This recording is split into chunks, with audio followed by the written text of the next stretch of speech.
Yeah, I don't know what happened, but like some analyst today was just like, yeah, we're gonna not only leak everything about the iPhone 12s/13, the phone that's coming out later in 2021, but also like 2022 and 2023. In fact, this phone's gonna be real. So drop a like if you're excited for this, hit subscribe for more, make sure you turn on that bell for notifications so that you never miss a beat. Did you hit the subscribe button? Be honest with me. Let me know in the comments down below. No, I'm not talking about YouTube. Screw that. I'm talking about my podcast, Genius Bar, that I do every week with John Prosser. Listen, we have had so much fun recording these. My favorite episode that we've ever done came out last week. We were talking about who's going to replace Tim Cook and also sharing some exclusive leaks on the podcast about future Apple products. It's just a really good time. I think you guys are going to love it. And I've never had more fun doing podcasts in my entire life. It's just the best. So check it out. Link down below. All right. So yeah, we are literally going over like iPhone SE 3, iPhone 13, 14, and 15 with credible information from Apple analyst Min Chi Kuo, who is roughly 80% accurate. He literally was just like, I guess I'm going to drop all the info about the iPhone that you would ever want, including like the major feature upgrades that will be happening each and every single year. And I want to start this out by going in sequential order, right? Like what is the iPhone in closest proximity to where we are in time right now? That could potentially be the iPhone SE Plus. While today's report from Kuo says no new SE 3 or like 4.7 inch size iPhone this year, apparently some sources are beginning to hear that there is going to maybe be like an iPhone SE Plus that drops sometime in 2021, like as soon as April or May. We don't have like much information about this device at all, and it could definitely be like a lot of, I don't know, misinterpretation of like an older iPhone or something, but I don't have a lot of confidence in it coming out, at least right now. But like there's evidence that we could see a plus size iPhone SE this year. It's just no credible source has come out yet and actually said we're getting that. All right, now moving on to phones that like we are sure are coming. Let's start with the flagship for this year, the iPhone 13 series. Probably actually gonna be called 12s. It's gonna have a 120 hertz ProMotion display, pretty much same design and screen sizes as last year, potentially LiDAR on all models, maybe a portless model this year, even in display or technically under screen Touch ID. And today's report from Kuo reaffirms a lot of these things, saying that yes, we are getting LTPO 120 hertz, so the screen will be able to vary in the refresh rate. Sometimes it could be at 120, sometimes it could be at 60, sometimes maybe it goes down to as low as 1 hertz, which is going to help save battery life and to optimize the 120 hertz power hungry display for the iPhone. But what Kuo also notes we're getting this year, which is like, heck yeah, I'm down for this, is better battery.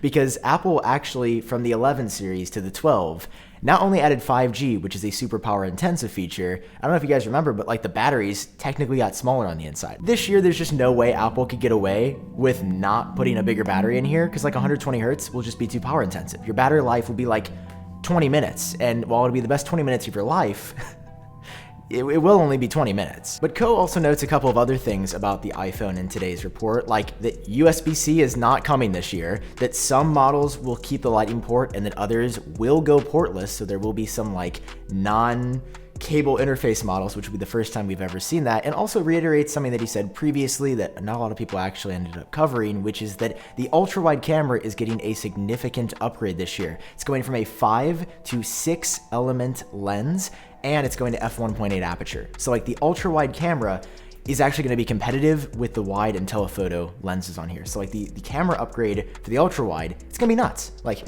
the ultra wide photos are just gonna look actually great. While they've always lagged behind on the 11 and 12 series, on the 12s, it's gonna be beautiful. But don't worry, I'm not making today's video just to talk about the 13 and even maybe an iPhone SE Plus. I'm here today to excite you with the future, with what's coming to the iPhone next, things that we've been dreaming about, things that you've seen in concepts before, things that I didn't know if we would ever see in my lifetime that are at most 2 years away.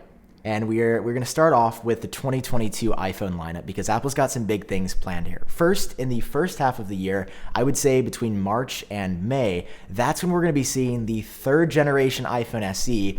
But it's kind of just going to be like the second gen one from 2020. Now, I don't get this yet, but the report literally says it's going to be the same design with a 4.7-inch display, but it's going to have 5G, and a faster processor. And that's it. Like, that's what you'll be waiting 2 years for if you don't buy the iPhone SE now. You will be getting 5G, which will make your battery life worse, and still sucks right now, and a slightly faster processor. Now listen, I know that this is not Apple's flagship phone, and I know it's not gonna boast the most exciting features, but like Apple, are you really taking another year just to put a new processor inside? Add 5G? Like, I don't know. Also, the fact that the design isn't changing is kind of a red flag to me. Like, by next year, that design will be like 7 years old. Like, that design of the iPhone has been around, 24, it'll be nearly 8 to 10 years old. Like, we've seen this bezel-heavy 4.7-inch iPhone since 2014. To me, this just doesn't make any sense. Like, I think the SE, the 4.7-inch model, made perfect sense last year, but 2 years from then, the same phone? I think the market's gonna have shifted a little bit by then. It just sounds weird that Apple's planning to basically do the same thing again, just slightly faster. Like, I recommended that phone as a cheap option in 2020, and even now I'd say it's still a good cheap $400 phone.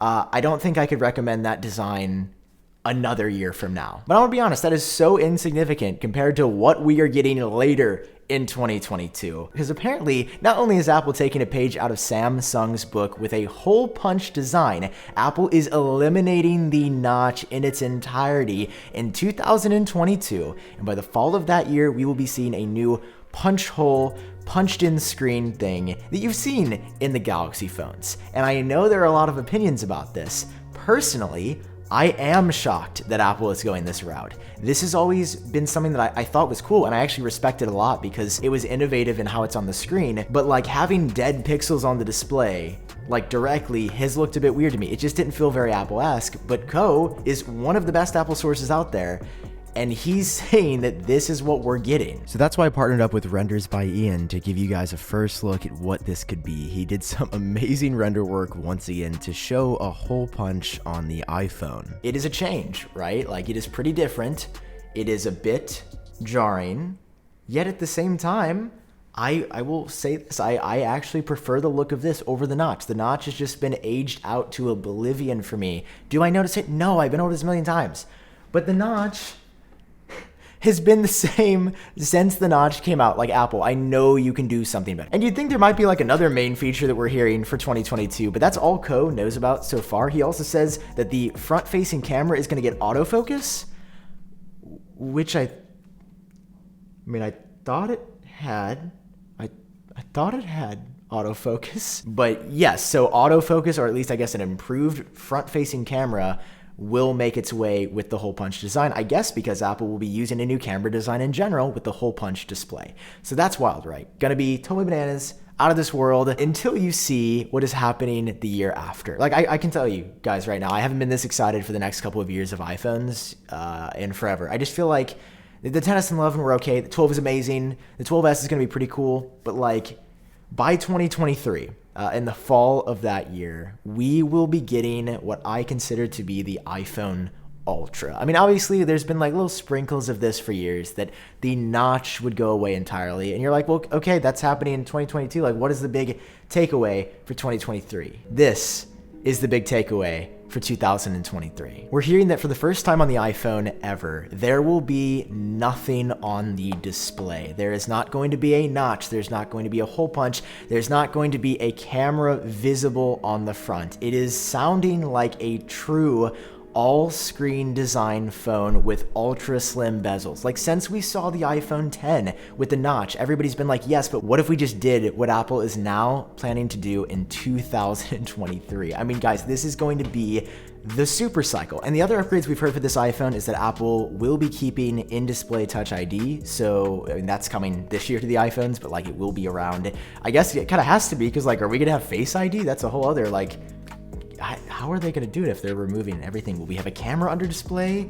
Will selfies be eliminated? So many questions about this design that, obviously being years away, we will not have answers to for a while. But by far the thing, aside from the all-screen design, that I am most looking forward to, the biggest game changer to the telephoto lens ever, is a periscope zoom lens, which could potentially give the iPhone like 10 to 50x or 20 to 100x optical zoom. Like, there's going to be like literally, think like like a periscope. It's not going to actually like eject from the phone like this, but internally Apple's working on a mechanism to give you like insane zoom. Again, you know, something that Android manufacturers have had out for a year or two now. Apple's gonna take their time to perfect, like with everything else, before just rushing it to have it on the phone and say, hey, we've got this as a feature. Yeah, I'm kind of excited for this phone. As I tweeted, it will be the perfect iPhone. And by the way, guys, I got the Twitter handle @iupdate, which just feels great. Really, really proud of that one. Anyway, guys, that is your update for today. Thank you for watching. Hope you enjoyed it or learned something new. If you did, drop a like down below and hit subscribe for more. I've been Sam. Hope you're doing well. I'll catch you all in my next video.